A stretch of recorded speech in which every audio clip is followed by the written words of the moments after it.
Okay, here we go. Masechta Dmai Perigdal Mishnah Aleph. Halakach Peris Mimisha Ein Nemen Alamaisis. Generally, Amoritz is not believed if he claims that the produce is gemaisid.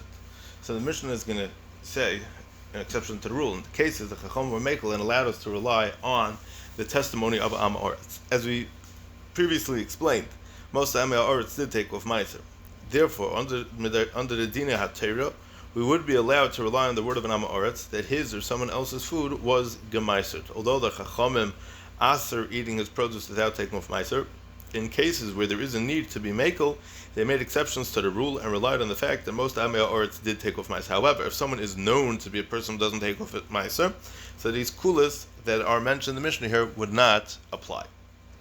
So halakech person misha in an emen if a person buys produce from someone who's generally not trusted regarding ma'aser from an amoritz v'shokach la'asra, and if he got to separate ma'aser before Shabbos, and now it's Shabbos and it's forbidden to take off ma'aser even for Dmai.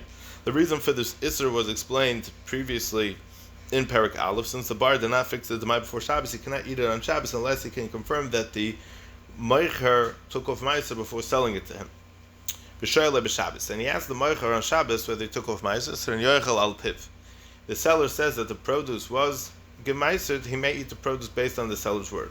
The Chachamim allow the buyer, the lekeach, to rely on the Amoritz testimony in this case because the Amoritz are in awe of the holiness of Shabbos and are more afraid to lie on this day than during the week. Therefore, for the sake of enjoying the Shabbos, the Chachamim allowed us to rely on what he says on Shabbos. However, if he asked the Amoritz before Shabbos, he may not rely on his testimony on Shabbos. It's specifically on during Shabbos. The Chachamim made this kula only for someone who forgot to take off ma'aser before Shabbos. But if he did it pedavka, the Chachamim were not matter him to rely on Amoritz word even on Shabbos. And it's interesting, the word Bereshis, there's many ramazim in the word Bereshis, and one of the words is Yarei Shabbos, that going back to the beginning of creation, there was already this concept that there would be Shabbos in the world, and that the Am Ha'aretz would have more Yira on Shabbos. And the Gemara says in Shabbos that HaKadosh Baruch Hu told Moshe Rabbeinu to tell Klal Yisrael, Leich v'haidiyim li Yisrael, that matana tovi yesh li bebeis gnozai b'Shabbos shmo. You're in HaKadosh Baruch Hu's palace on Shabbos. So if you're by the king, if you're by the king, then you will not be able to. If you're in the king's palace, you will not be able to lie. And it's interesting because the Maral and others learn that if a person does the Avera on Shabbos, he's worse off than during the week because of the chomer of it being in the Beis Gnaz of Shel HaMelech. Choshcha Matzah Shabbos. However, once it becomes dark at the end of Shabbos, he may not eat from the remaining produce until he separates ma'aser from it properly. The Chachamim were not matter us to rely on the Amoritz Shabbos testimony to eat his Dmai after Shabbos, out of concern that this might lead buyers to rely on his weekday testimony. So loy matzai, if the buyer was unable to contact the seller on Shabbos, if he didn't find the seller on Shabbos and thus was unable to ask him whether the produce was gemaiser, Amar loy acher she'ein nemen ala meiseris mu'usarin hein. But someone else who's not trusted regarding meiser, another Amar, said to him on Shabbos, I know that this produce was gemaiser. So Archel al Piv, he may eat the produce based on his word, just as the Leikach may rely on the Meicher's testimony to eat the produce on Shabbos. So too, he may be Saimech on the testimony of another Amaretz. He may do so, however, only if he cannot find the seller, since the second Amaretz is probably only repeating what he heard from the seller. It is preferable to seek out the source of the information from the seller himself. Shabbos, but it became dark on at the end of Shabbos, he may not eat the remaining produce until he separates the required meiser, as explained above. The Mishnah is going to deal with meduma, which I think we mentioned previously. We even mentioned it in the Akdam to the Masechta that Demai is from a lashon of meduma, which is a mixture of truma or trumas meiser and chulin. So chulin in this context means any food that's not truma or trumas meiser. So since the mixture contains truma, it may not be eaten by a non-kohen unless the truma becomes batal in the taruvas. Truma and trumas meiser become batal in the taruvas only if it has 100 times more chulin. Trumas meiser again is the 10th of the meiser rishon taken from the produce. So it's a 10th of a 10th. It's 1% of the crop. So if it falls back into the produce from where it was originally separated from, it emerges that the mixture contains only 99 parts chulin produce to 1 part meiser. So for this reason, the mixture is prohibited for a non-kohen as meduma. The only way to permit this mixture to non-kohanim is by determining that the Dmai produce from which the Trumas Meiser was taken had originally been Gemeiser, as the Mishnah will now explain. So the Mishnah speaks of Trumas Meiser and not of regular Truma that got mixed into Chulin, because even Amei Aretz were careful to separate ordinary Truma. However, they were not careful to separate Trumas Meiser because they mistakenly believed that Trumas Meiser obligation did not begin until Meiser Rishon is separated, and those who don't take off Meiser Rishon do not have to take off Trumas Meiser. So again, Trumas Meiser shall Dmai shechazor l'mekayma. For buyer separated Trumas Meiser from the produce of Dmai, and later it returned to its place. So where it had originated from, it fell back into the produce which had been separated, thereby creating a meduma mixture.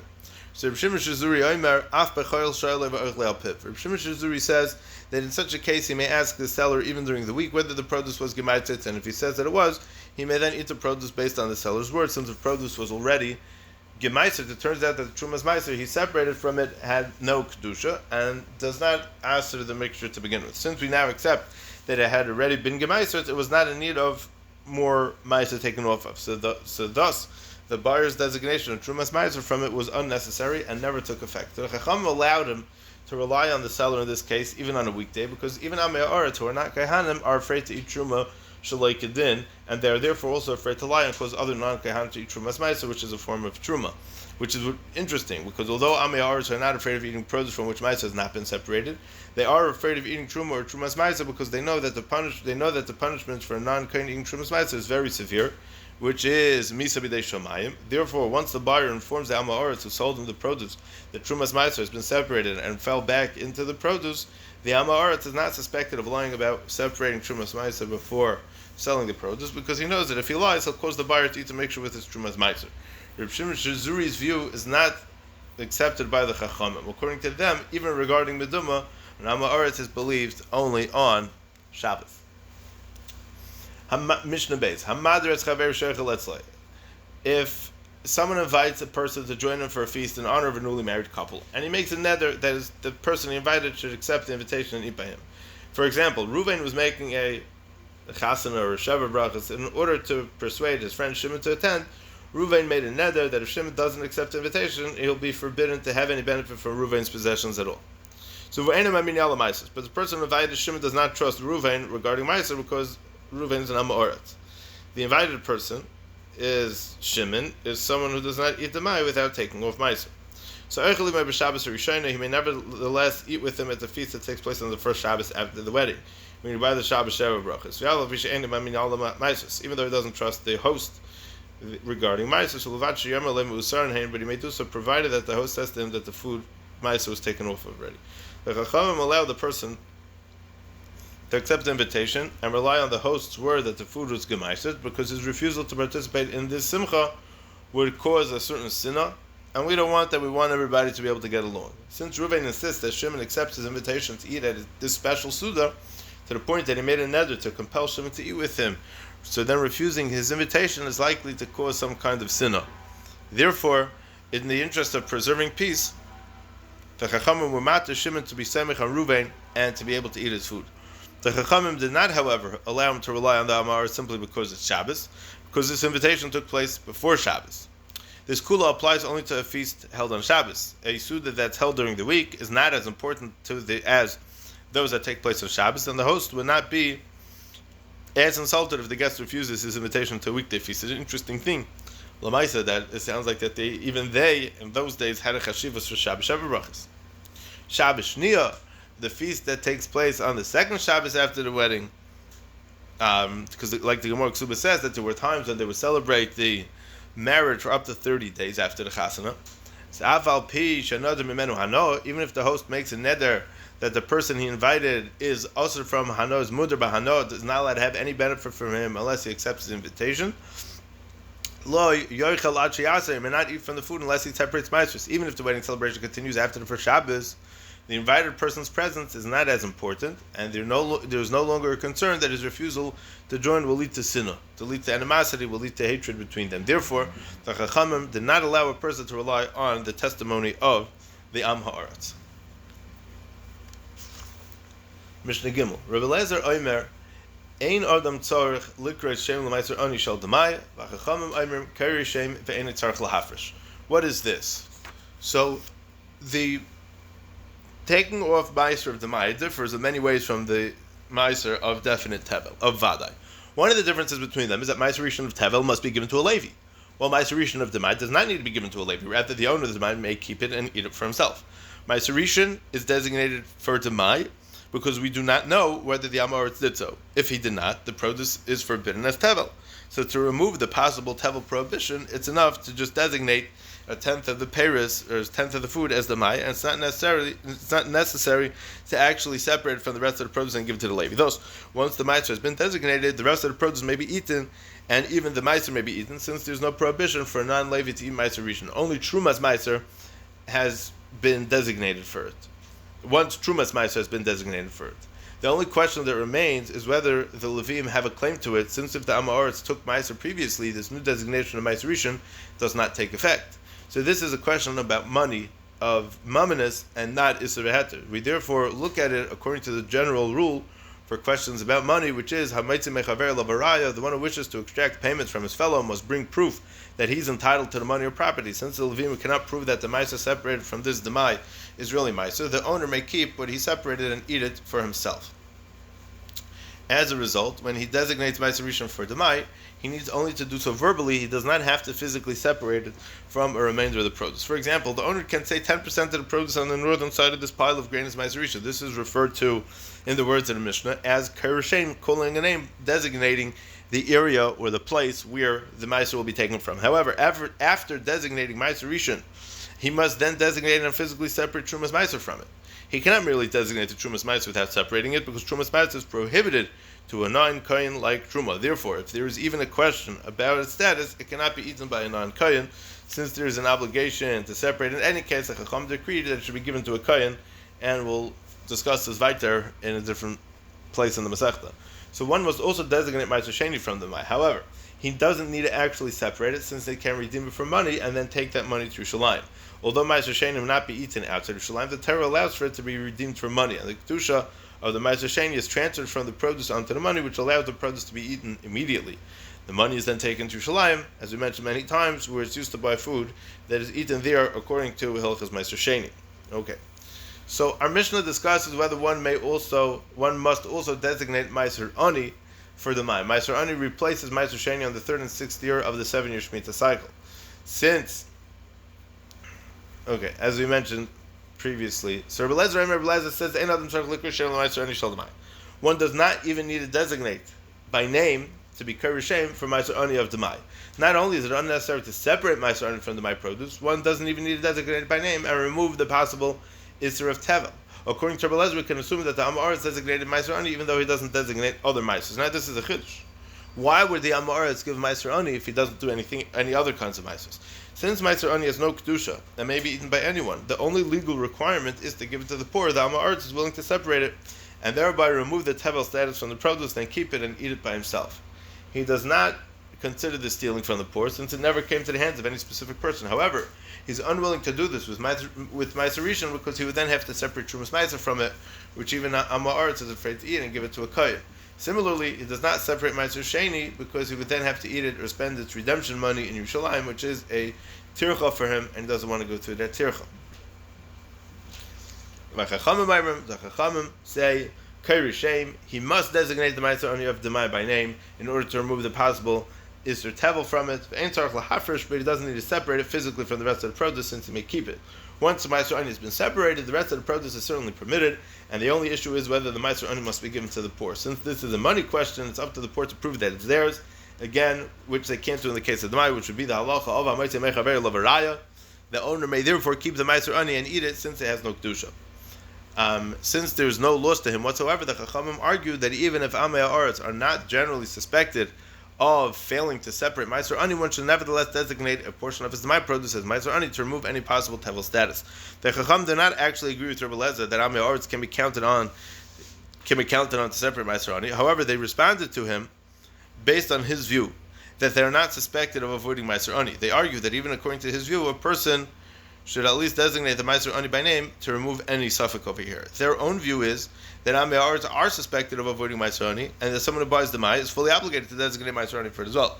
However, he may keep it for himself, as explained previously. The Rav explains our Mishnah differently, but his explanation here is Seitzer what he says in the previous, in Parak Aleph, so he therefore have explained it the way the Tosfos Yontif explains it. Okay, Mishnah Dalet. Misha kar shem l'trumas meiser shel Dmai u'lemeiser ani shel vadai lo yitlem b'Shabbos.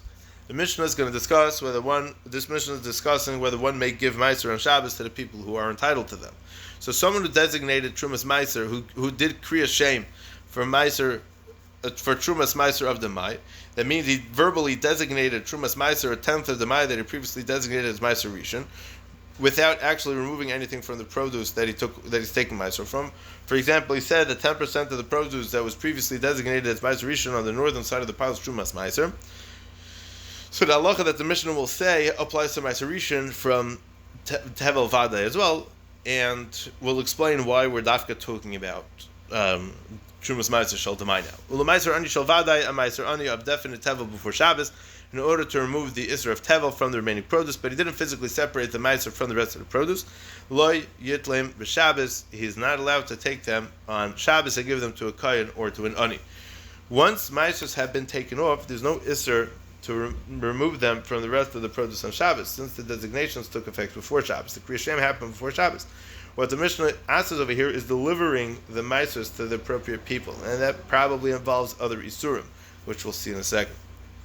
So Chachamim aser delivering meiser to the designated recipients on Shabbos in order to prevent people from taking off meiser on Shabbos. Our Mishnah aser is giving trumas meiser to a kohen or meiser only to a poor person on Shabbos. It's similarly aser to give any meiser to a Levi or to anybody on Shabbos. The reason why the Mishnah does not say that is as follows: regular truma is generally separated and given to a kohen immediately after the harvest has been completed, while the crop is still in the field. It's therefore unlikely that someone will have truma to give to kohen on Shabbos because no one's in the field on Shabbos, hopefully. Although Meiser Rishon cannot be given to a Levi on Shabbos, the Mishnah doesn't mention this either because Meiser Rishon is of no use to a Levi on Shabbos since he cannot eat it until he takes off Trumas Meiser, which you can't do on Shabbos. Additionally, if it was Meiser Rishon of Demai, it's not given to a Levi at all, as we mentioned in the previous Mishnah. Similarly, the Mishnah speaks only of not giving Trumas Meiser of Demai to a kohen on Shabbos, even though it's surely forbidden to give him Trumas Meiser of Vadai, because Trumas Meiser is not usually separated from Vadai by the owner, but from the Levi, who receives the Meiser Rishon. Trumas Meiser of Demai, however, is separated by the owner, since he does not have to give the Meiser Rishon to a Levi, as we learned in the previous Mishnah. Since the Mishnah speaks only of what an ordinary person may not do, it refers to Trumas Meiser of Tevel. So this is the process of elimination of why Dafka the Mishnah is talking about Trumas Meiser shel Demai. The Chachamim also ask a person to invite a kohen or a poor person to his home to eat the Meiser on Shabbos, because the person who's going to see this, who will see the kohen entering the person's house on Shabbos, may assume that they were invited to eat Trumas Meisers that he just separated now, and this might lead them to the conclusion that it's mutter to take off Meiser on Shabbos. This refers to Kahanim, or poor people who don't usually eat in the person's home. So when all of a sudden there's a whole kvutza of Kahanim that are invited to eat there, some people may assume that they were invited so they can eat the meiser that he just separated. However, in a case where these people generally do eat by him anyways, if however the kohen or poor person is accustomed to eating by this person, they may come on Shabbos and eat the meiser there. In this case, however, the owner may feed them not only the meiser that were separated before Shabbos, but even the meisers that just had a kriya shem, even without being physically separated before Shabbos. It's for this reason that the Mishnah from the very beginning spoke of a case in which the meiser was designated before Shabbos but did not have any sort of hafrasha. Since they often eat meals at this owner's home, they who see them entering will have no reason to assume that the purpose of their visit is to eat meiser levad she'edian. It's provided, this is mutter, provided that the owner informs them that he's feeding them meiser, which they are entitled to. If not, they will assume that he's giving them his own food, and they will feel, they'll feel a karsatay for his kindness, and the owner will thereby gain personally from the meisers, which would be asur, because the meisers must be given as a gift and not in return for any benefit, as is discussed in the Yerushalmi, a whole sugya of Tovas Hana. Mishnah Hey. So if a person says to someone who's not trusted in meiser, buy produce from me from someone who is trustworthy. That's from someone who's careful to take off meiser and will not buy produce from an Amor. So Mimishu Ma'aser, or from somebody who does take of Meiser, someone who buys from anyone but is careful to separate the required Dmai Meisers, and he went and he brought back produce. This shliach that he sent is not believed to say that he bought it from an Ish Neman. Since Amoris is not trusted by his own Meisers, he cannot be trusted to have followed the instructions to buy from a Neman as well. He's also not afraid that the person who sent him will investigate and find out that he lied, since if he does find out that he bought from somebody who's not trustworthy, the agent can also claim that he thought that the seller was trustworthy. Meish Pliny, Harez Neman. If the shliach is believed to say that he followed his instructions and the produce does not need to be gemaised, this is because he's afraid to lie about it, since he can easily be verified whether he brought it from that person or not. In this case, if the person who sent him should discover that he brought the produce from someone else, the shliach will look like a liar and doesn't want to be seen as a liar in the eyes of the person who sent him, in the eyes of the mishalech. Holach likach mimenu. If the shliach went to buy the produce from him, that person that he mentioned by name, and then he returned and said to the mishalech, "Lematzasav, I didn't find him. And I went and I bought the produce from another meicher who's trustworthy." And he's weiter. In this case, he's not believed, and the produce is mechuyev in meiser now. Since he admits that he bought the produce from someone else, so we cannot accept his word that the person who he bought it from is neman. Since he admits he didn't buy it from the person who the mishalech, the Bailam, believed, trusted, so we are back to the situation of the Mishnah's first case. Here too, if the person who sent him should investigate and discover that the seller from whom he bought from was not Neman, the agent could always say that he thought that he was. Since the agent has a way of justifying what he did, he's not afraid to lie in the first place. Meaning, if he's able to get away with it, then he would get away with it, so we wouldn't trust him. Of course, if the sender checks, if the Mishaleach checks and finds out that the Shliach bought from a person who was Taka Neman, so then he wouldn't have to take off Dmai from the produce. The question is whether the agent can be Neman without investigating the truth of what he says. So the Mishnah is very clear over here that he cannot. Mishnah Vov. Hanichnas li'ir, somebody enters a city, ve'enei makir adam sham, and doesn't recognize anybody there and doesn't know who he can be trusted regarding meisers. Omar, mikan neman, mikan maser. He says to the townspeople, who here is trustworthy, who here takes meiser from the Paris. So the traveler asked the townspeople for the name of a person who is trustworthy regarding meiser, who can sell him food that's not Dmai. For the difference between one who is trustworthy and one who takes off meiser, we mentioned that in the previous Mishnah. So he says, Omar mikan nemon mikan ma'aser. So Omar le'echad, if one of the townspeople said to him, I am trustworthy, he's not believed. The traveler must assume, meaning the person who's nichnas le'ir, the person who came into the city, that until he knows otherwise, all the townspeople are me'aret. So accordingly, he may not rely on this person's claim that he takes meiser off his produce. Omar lo ish pleni nemon. But if the townspeople said to him, so and so is nemon, and pointed someone out, and raised a nemon, he's believed. And the traveler may buy produce from the recommended person without separating meisers from it. Since the person who was asked does not claim that he is trustworthy himself, but he's saying an amonus about somebody else, the Chachamim allowed a traveler to be semich on that person. This is a special kula that the Chachamim were masakin for holchei drochim, for people who are traveling. Really, a person who is not considered trustworthy about something is not believed about is not known about someone else either. However, since travelers must be able to buy food during their trip in places where they cannot know who they can trust, so Chacham were megal and allowed them to rely on the word of a local person who says that someone else can be trusted. Who says, yeah. Chvei says, don't, he can be trusted. He's a Yerushalayim or whatever. So then you could go to him. However, if the travel does recognize one of the people as being Neman, he cannot rely on the testimony of an ordinary townsperson who may be an Amoritz. In this case, he may buy only from someone recommended by the person who he knows to be trustworthy. Holach likachimenu. If he wanted to buy produce from that person who the Mishnah says we could be Saimechan, he says, who here sells, he asks him, who sells old grain, which means that the grew before this year's Karban Omer, and therefore Motor. New grain may not be eaten until the Karban Omer is brought on the second day of Pesach. Any grain that takes root after the Omer is offered on the Mizbeach. He may not be eaten until the Omer is offered the following year. Thus, a person buying grain must make sure that it is old grain, known as Yashan, and not new grain, which is known as Chadash. Just as we suspect an Amaret's produce of being not Meisered, we also suspect his produce of being Chadash, new, and hence forbidden until the next Omer is offered. However, this suspicion is merely a Chumr Midrabanon, because the majority of Amei Ha'aretz were careful about these halachas.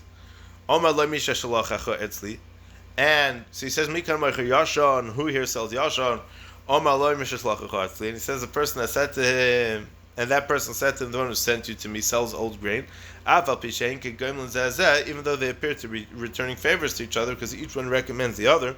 This looks like they may be in cahoots and they may be working together to get travelers to buy from them. Harei elu nemonim. In such a case, they are nemon. Since most Amei Ha'aretz separate meiser from their produce and are careful to use only yashan, the chachamim were mekel with the traveler and permitted him to be saimech on the edus of these people he doesn't know. So the first person is believed that the second person is trustworthy in regard to meiser, and the second person is believed that the first person does not sell any chodosh. Mishnah Zayin, hachamorim shenichnasu le'ir. So the previous Mishnah discussed the case of a traveler and that he may rely on the edus of the townspeople, even when they appear to be doing favors for each other. This Mishnah is going to discuss whether townspeople may rely on the testimony of traveling merchants who appear to be doing favors for each other. If donkey drivers were transporting grain entered into a town, in those days donkey drivers would buy produce in places where it was cheap and transport it on donkeys to cities where it was fetched a higher price. So they're suspected of being Amei Ha'aretz, whose produce is Dmai, and maybe Chodosh as well, and we don't really know, but we want to stay away from any kind of fakes. So Omar Echad, if one of them says, Shali Chodosh Shal Chaver Yashan, my grain is new and Aser, but my friend sells Yashan, and that should be Mutter. Shali Eina Mesukar Shal Chaveri Mesukar. Or if he says, my Paris, my is not taken off of, but my friend has been misak in his Paris and does not need to take off Meiser, and in a month they're not believed because they appear to be working together to help each other. One of them will testify in this town that his friend's produce is more reliable and that his friends will do the same for him. In the next town, therefore, their claims are not believed. It's unusual for a merchant to talk down the value of his own merchandise while praising that of another merchant. So therefore, if it's clear that they're both merchants, it's obvious that they're scheming together, they cannot be believed. Although in the previous mission of the Chacham allowed a traveler to rely on the edus of two people who seem to be doing each other favors by testifying for each other, this was only a kula for travelers who have no way of knowing who to be saimech on. This concern does not apply to townspeople who can make arrangements to buy food from merchants that they know to be trustworthy. Moreover, in the case of the previous Mishnah, the first person who recommended the second person as being reliable and Meiser has no way of knowing that the traveler would then ask the second person to recommend somebody who's reliable for selling Yashan. In the case of our Mishnah, however, two donkey drivers traveling together to sell grain are more likely to be scheming to help each other. Rabbi Yehuda says they're Nemon, even though they seem to be working together. Rabbi Yehuda is concerned that if we don't accept their claims, they'll stop bringing produce to the town, which might seriously disrupt the town's food supply. Therefore, since the Dmai prohibition was only midrabanon, l'chumro, so the Chachamim were mekel and were matir the townspeople to buy from a donkey driver based on his friend's Haggadah. It's the Tanakh, on the other hand, argues that we're not concerned about the town's food supply because the townspeople can easily buy produce from a nearby city whose suppliers are known to be reliable. Ad Kan.